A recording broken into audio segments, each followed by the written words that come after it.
everybody, my name is Spur and I'm 12 years old. Today I'm reading for you about Gandhi. Gandhi. Gandhi. And now let's start. And here's a table of content that you can read. Today I read for you from the father of India to the leader in India. And now let's start. Father of India. With his bald head, thin body, wire green glasses, and shy nature, Mohandas Gandhi seemed like a kind grandfather. Within his quiet man, however, was a powerful will. His strong beliefs in fairness, freedom, kindness, and peace carried him through years of struggle and changed nations. Even many years after his death, the man who was called the father of India continued to inspire people around the world. Early life. Gandhi was born into a large Hindu family on October 2, 1869. Many Hindus, including Gandhi's family, strongly believe in nonviolence and caring for others. And his mother proved an excellent example. She prayed daily and could often take care of people who were sick or poor. His father worked as a local government leader. He often settled disagreements between the local people and the British, who ruled India. He, Gandhi, from him, Gandhi had learn to respect others and their beliefs. At 18, Gandhi sailed to England to study law. While attending school in London, he began to study different religions and their texts. He learned about the Bible and the Bhagavad Gita, a scattered Hindu poem. After a few years, Gandhi earned his law degree and returned to India. Still very shy, he struggled to find work. He eventually took an assignment in South Africa.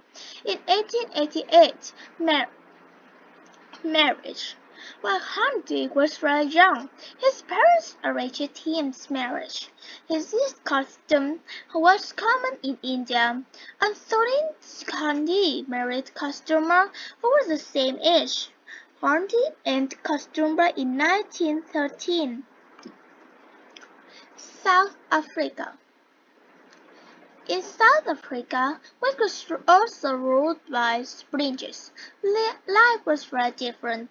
One day while Gandhi traveled by train, a conductor told him he couldn't sit in first-class car. A well-dressed him, a well he couldn't sit in first-class car. A well-dressed Gandhi explained that he was traveling on business and had bought a first-class ticket. None of that mattered, however, because of Gandhi's color. When Gandhi refused to leave, he was thrown off the train. On another ship, a driver beat Gandhi for refusing to make room for a white passenger. These events brought the suffering on Indians in South Africa to Gandhi's attention. South Africa had many laws that discriminate against black color, mixed race, and Indians and other Asian peoples. Gandhi felt he had to do something. Gandhi stayed in South Africa when the government tried to pass a law that denied Indians the right to vote. He made speeches, wrote letters, and even tried to fire a lawsuit to stop the law from passing. Although he was not successful, Gandhi work brought attention to him as well as the struggles in South Africa. It also began to unite the Indian population under his leadership. A few years later, a new last first ever Indian in South Africa in register with the government. Gandhi held a protest during which he explained his idea Satyagraha. The words mean holding firmly the truth. Gandhi used it to represent his form of non-violent protest. He called the Indians in South Africa disobey the unjust laws and accept the punishment. Many Indians were beaten or jailed, including Gandhi. News of protests or punishment reached around the world. People were shocked. They sought out against government. Eventually, the government was forced to compromise with protesters. Gandhi Gandhi remained in South Africa for 20 years. He continued to work for better treatment of Indians there. During this time, he stopped wearing Western clothes. Instead, he wore simple homemade robes and sandals for which he would become known. So, I will read in this one more and I'm going to end my clip. A leader in India. When Gandhi returned to India in 1915, he was already considered a leader. He joined the Indian Nation Congress (INC) and began working to free India from British rule. Gandhi support grew quickly. In 1919, the government passed a Rollout Act. These acts allowed authorities to arrest and hold people who caused political trouble without trial.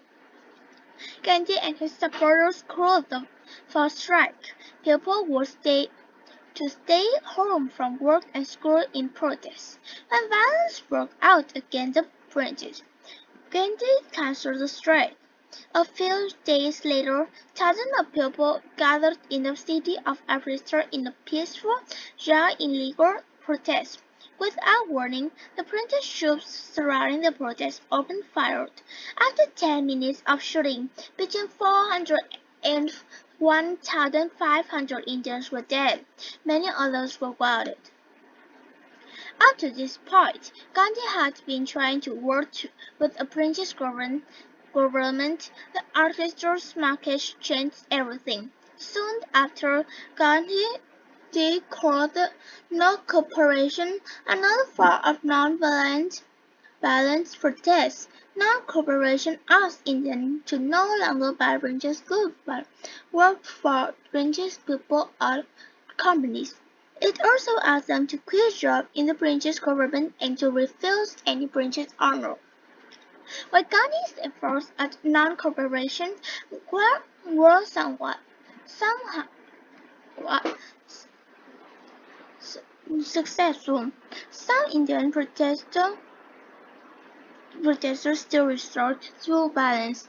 Gandhi was seen as leader of protest movements. Because of violence, he was arrested, sentenced to 6 years in prison. He was released after 2 years and immediately continued his work. Gandhi and Kasturba. Although Gandhi and Kasturba did not know each other first, they grew to support the same idea. She worked alongside her husband and even stood in the quarantine while he was imprisoned. Kasturba and Gandhi had 4 sons, and their marriage lasted until he died in 1944.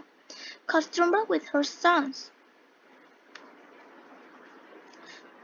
So I will read in here, and this is the end. Let's watching for part 2 to listen more about Gandhi if you want. Goodbye. Thank you for listening to me.